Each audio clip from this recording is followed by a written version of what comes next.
today we are talking sex and love and celibacy.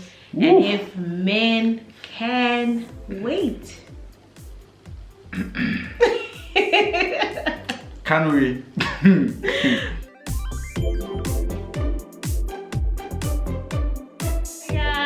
Hi. Welcome back to our channel. I am still Amanda. And I'm Saint. Yeah, and we are still in the month of love. And you know, basically carrying on from last week, we spoke about what you need to do while you're waiting for that love.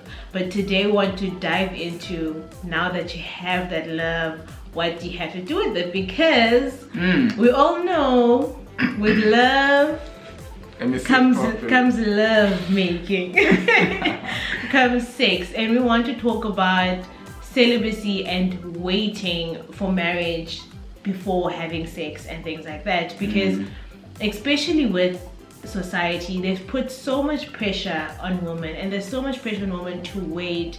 And as soon as you find out a woman's no longer a virgin, she's like, oh, what, she's not a virgin, how can she? Then you start calling her names. But as soon as a man says, oh, I'm not a virgin, then you're just like, oh, of course, it's expected, you know. And then we have that shocking face of like, oh, what, how can he, if he says I am a virgin?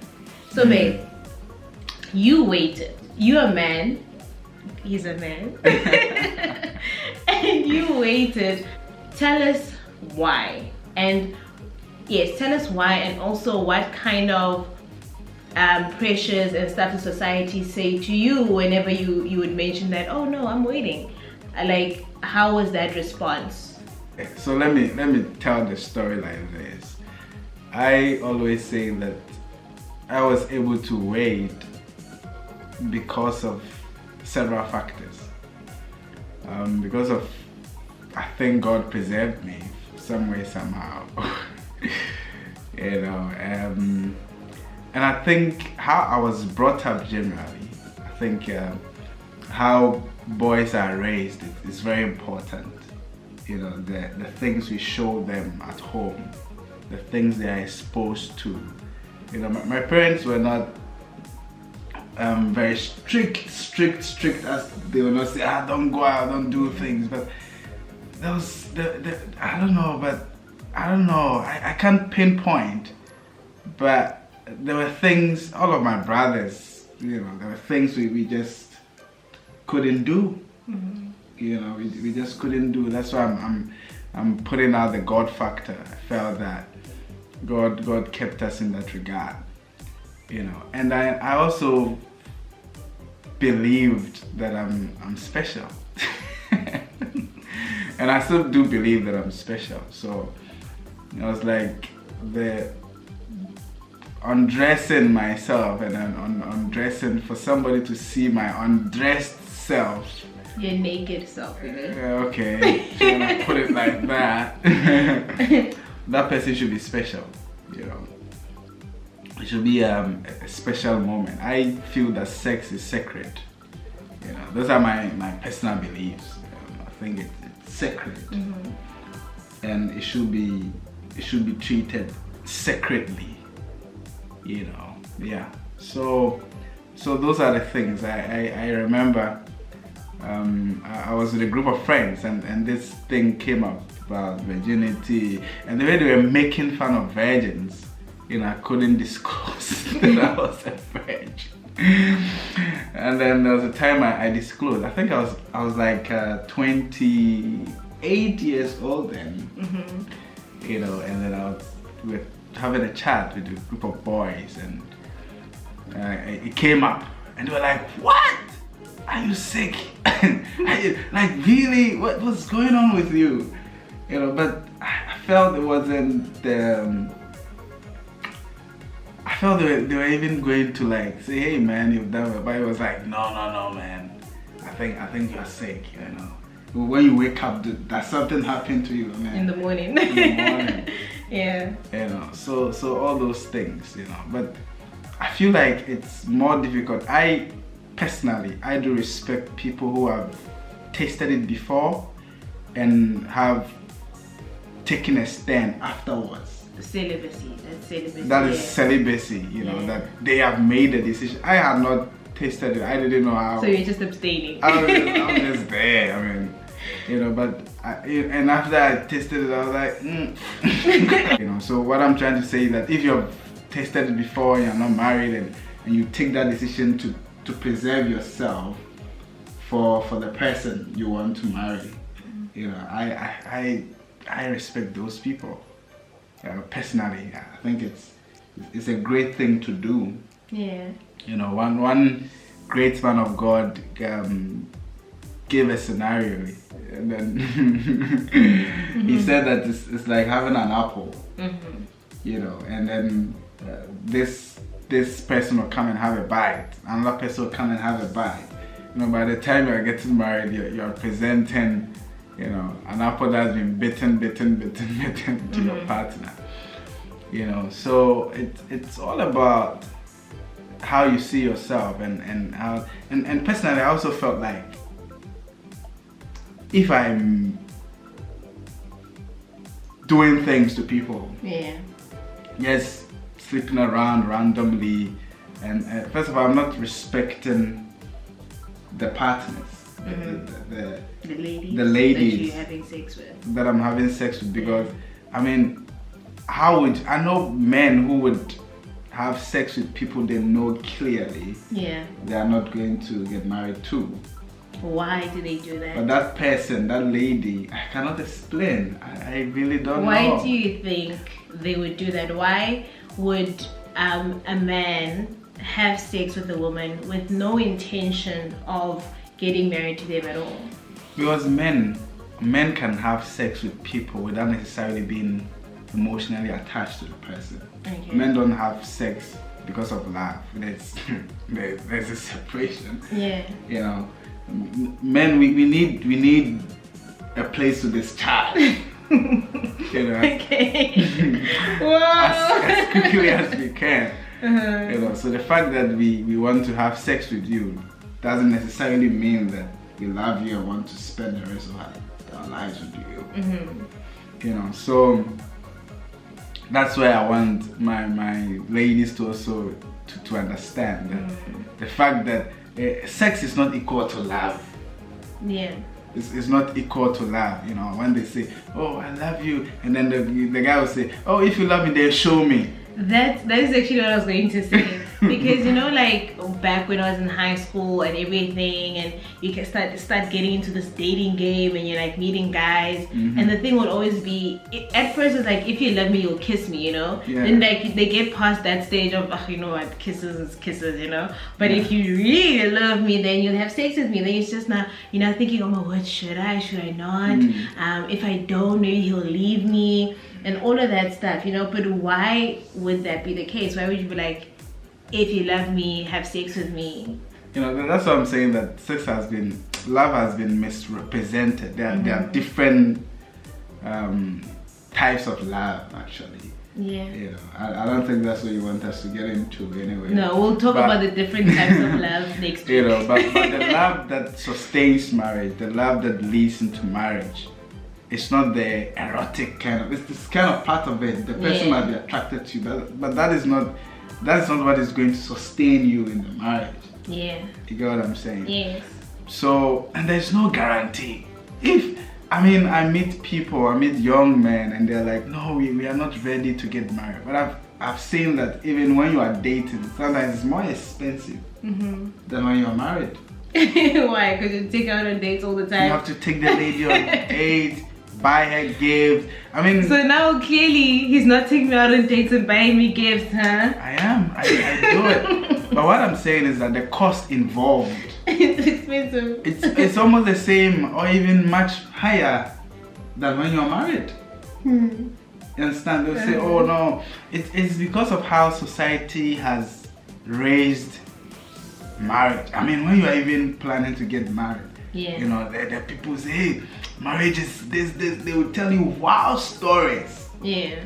You know, but I think what is needful is for them to also stress the positives in marriage, the good examples in marriage. Yeah. You know, so that it helps us to get married. And I think other things also delays our marriage, and due to those delays, you know, you want to, because man, as for man, you need to discharge. As for that one. Oh my gosh.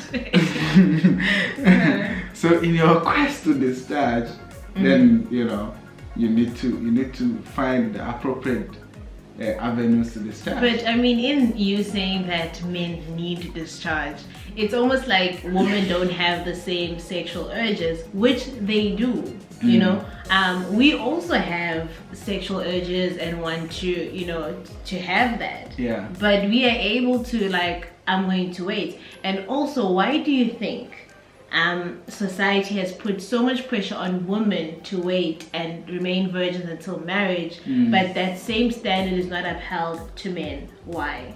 Societal norms comes from most of our societies comes from religious books, you know, and what religion teaches, and even in the Old Testament in Christianity, it seems to suggest, you know, that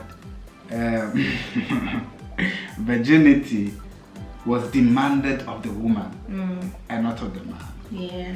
You know, because in those days, when two people get married, their first night, a white linen is given to them. You know, and the men of the city will stand at the door with stones. Yeah. You know, so the first day they expect the hymen to be broken and there should be blood. Yeah. You know, and so if that doesn't happen, then the woman will be stoned To death. But there's no way to prove virginity of a man. You know, so it's like, oh, nature even wants women to be virgins, to stay away from sex until they are married. You know, as opposed to men, things like that. Yeah. You know, so I think that's what has modeled society in general. Yeah. You know, but I still believe that it should be mutual respect for the partner you're going to be married to. Yeah. And just deciding to enjoy the marital home. Yeah. To enjoy the intricacies of sex with your partner, with your wife. You know, so we are not in any way. That's why I said that I do respect people who have done it before, but I've decided. I love such moves, because the thing you know is what tempts you. Yeah. So those who have enjoyed the aerobics of it, wants to stay away. That is great. Yeah, you know, basically from your point of saying, you know, if you've chosen to be celibate, that's very commendable, because obviously it makes it a lot harder to be celibate than to actually remain a virgin, because when you're a virgin you haven't had sex before, so you have no idea how sex feels or how sex is. Whereas if you've had sex before and you decide, I'm gonna be celibate, I'm gonna now wait, it's even harder, like you said, because of the temptation, because you know what it is, right? But the beautiful, what you want to kind of really talk about as well is why it's so important to wait. If you're still a virgin, why you should stay a virgin, and if you're not married and you are having sex, why maybe you should stop and be celibate, in terms of your relationship, in terms of what it means. So maybe obviously you can add on to this, but one thing that I've seen that really changes the dynamics is that when you wait to have sex, especially because with women we're so emotional. it's true, like our hearts get attached to everything, you know, and we give of ourselves.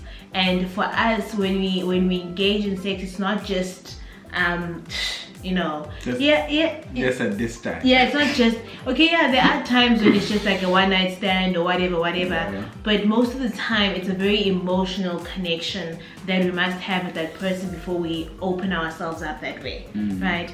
So when we do that, we have opened up ourselves and we're trusting that this person is accepting of our vulnerability and is going to respect it. And when it's not respected, we feel used, and it's just like, really, you know. And what we do want to encourage anybody who is in a relationship right now is that wait and not have sex, because you get to know the person for who they are. And also it'll help you as a woman to decipher whether this man is just here for a discharge or he's here because he really loves you and wants to build a home with you and wants to do something with you.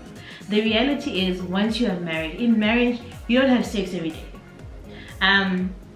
Of course, sex is an important part of a very important part in a marriage, but it's not everything in the marriage. You know, you need to be friends, actual friends. You need to have that companionship with each other. So on the days when you are not having sex, then what are you gonna do? Just stare at each other? You know, and not having sex, you have so much time to get to know your partner, get to know each other, get to really know the person's heart, get to really know the person's intentions before you let yourself go in that way. And also, waiting requires a lot of discipline. It requires a lot more discipline, I feel like, more than anything else, because one, you're facing people saying, oh girl, how dare you not do that? You need to find out what works for you. You need to find out what you like. You need to learn more about your body and what you know, what gets you there and what doesn't get you there. And if you what if you wait until you're married and he can't do it? Or what if you wait until you get married and you're not satisfied with him? And these are the things that they say. And now you have this pressure of, oh my gosh, and I have to do it, then I have to do it, then I have to do it. Which is why it makes it so much more difficult to actually wait. But if you are able to wait, it shows that you have discipline. It requires self-discipline. And if you can be disciplined in that area of your life, which is a very difficult area to be disciplined in, if you can be disciplined in that area of your life, I feel like it's so much easier to take the discipline and apply it in other areas of your life. And also, you'll have so much time to focus your energy on other things. I mean, while you and your partner are still discussing marriage and you're just like, okay, we're gonna wait until then, you have time to do everything else and set up other things so that, you know, you can at least use your energy on other stuff. And I think that really helps a lot in being like, okay, let me just apply discipline in this area so I can have discipline in other areas. And also in terms of the discipline and how they like, oh, how can you buy a car and you haven't test driven it, right? Firstly, sex is not a car. Number one, right? This thing of you need to taste it, you need to watch it before you buy it. I mean, do you go to the store and open the milk and drink it and you're like, it doesn't taste nice, close and put it back on the shelf? No, you don't. No, you don't. Nobody goes into a shop and like tastes the products on the shelf and then is like, okay, no, I don't want it, and puts it back on the shelf. Once you take it off the shelf, and if you want to go try it, you need to buy it. That is how it works. You need to buy it. And that is how it should be in your relationships as well. If like you really want to know what it's like when you guys are in the bedroom, then marry her, marry him, and then go and try it out in the bedroom. Because there's no way of being like, oh, what if I don't like it? Everybody who has sex now had to learn it. It's not a thing that you'll be like, oh, I need to have. You learn and you teach each other and you'll know how to do it, you know. And every man and every woman is different, so there's no point in being like, oh no, I have to test it out, I have to try out my skills so that by the time I meet my wife, I'm a G. You meet your wife, she likes none of the stuff that you do that works for all the other women you are with, you know. So that's the beauty of it. You get to learn with your partner together and figure out each other's bodies together, and it's just a beautiful thing. It makes it beautiful, and you just teach each other, which I think is really nice. And the thing is that why would you want to go and spend money and pay for something you already have? True. You get what I'm saying? So I think I'll end with that. So think about it. Think about it. So guys, that is basically our take on it, you know, on sex and love. And it's really possible to wait. Like you said, men can wait, and it's beautiful when they do. And discovering each other's relationship, it actually makes it so much stronger. So do let us know what you think in the comment section below. Don't forget, and if you liked this video, give it a massive thumbs up, and don't forget to subscribe. Until next time, this was the Sucky family. Yeah. See you. Bye.